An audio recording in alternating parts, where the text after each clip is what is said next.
most common question asked by the non-Muslim is, why does Islam allow a Muslim man who have more than one wife? What does Islam say? Allah says in the Quran, in Surah Nisa, chapter number 4, verse number 3, marry women of your choice in 2s, 3s or 4s. But if you can't do justice, marry only one. Quran says, marry women of your choice in 2s, 3s or 4s. But if you can't do justice, marry only one. That means only if you can do justice can you marry 2, 3 or 4, otherwise marry only one. Quran also says in Surah Nisa chapter 4 verse 129, it is difficult to be just between your wives, but don't turn away from them altogether. Many people think it is compulsory in Islam that he should have 4 wives. It is not compulsory in Islam to have 4 wives. It is optional.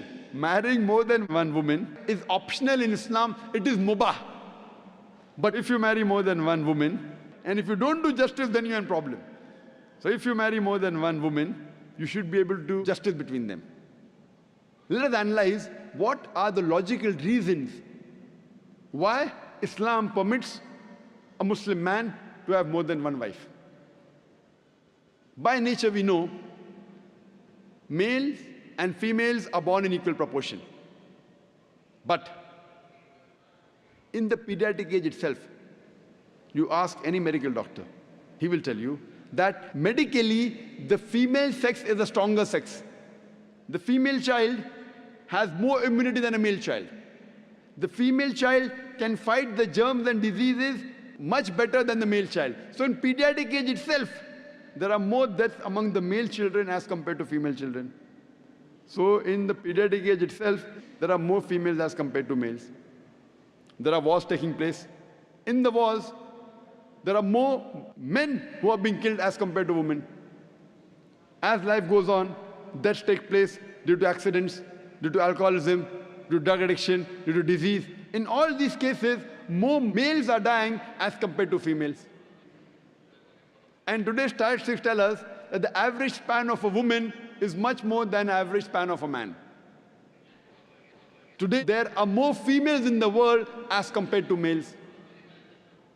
In some third world countries, like India, where I come from, the female population is less than the male population. And the reason is because of female infanticide and female feticide. There's a program by the name Let Her Die, under the banner assignment. It came on BBC, where a British reporter by the name of Emily Beckonen, she says that every day more than 3,000 fetuses are being aborted after they identified that they're females. In India alone, more than 3,000 fetuses are being aborted after they identified that they're females.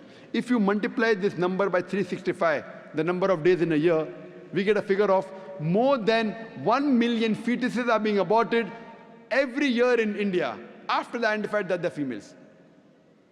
And according to the report of the government hospital of Tamil Nadu, out of 10 females born alive, 4 are put to death. If this evil practice of female infanticide and female feticide stops in India, even in India, in a few decades, the female population will outnumber the male population.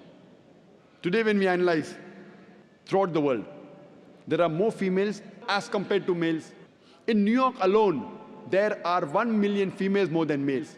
In USA alone, there are 7.8 million females more than males. In UK alone, there are 4 million females more than males. In Germany alone, there are 5 million females more than males. In Russia alone, there are 9 million females more than males. And God alone knows how many millions of females are more than the males throughout the world.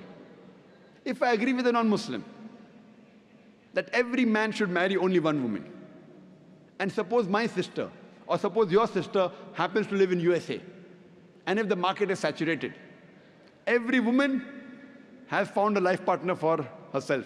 Yet, there will be 7.8 million females who will not find husbands. And if, unfortunately, your sister or my sister happens to live in USA, and if she's amongst one of those 7.8 million females who has not found a husband, what's the option she has? The only option she has is that she either marries a man who already has a wife, or she becomes public property. Public property. Many people say, Dr. Zakir Naik, such a harsh word. It is the most sophisticated word I can use. I cannot think of a better word. There's no option. She either marries a man who already has a wife or becomes public property. In America, having mistresses is very common.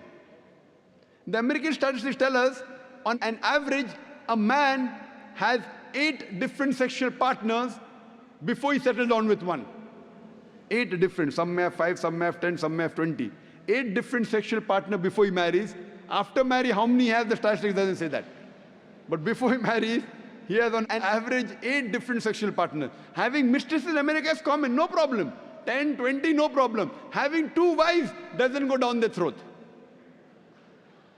You know, when a woman becomes the second wife of a man, she gets honor, she gets a right.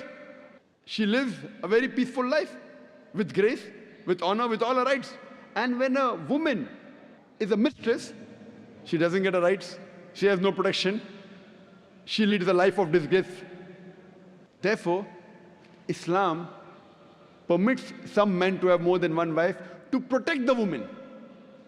And I do agree, if someone tells me that no woman would like to share the husband, I agree with them. I don't argue.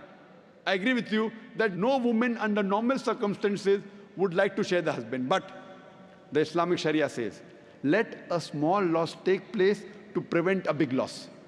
That means a good Muslimah who knows the situation of the world would not mind sharing a husband to prevent her sister from becoming a public property. You ask any modest woman, would she prefer becoming the wife of a man who already has a wife or becoming public property? Any modest woman would choose the first one.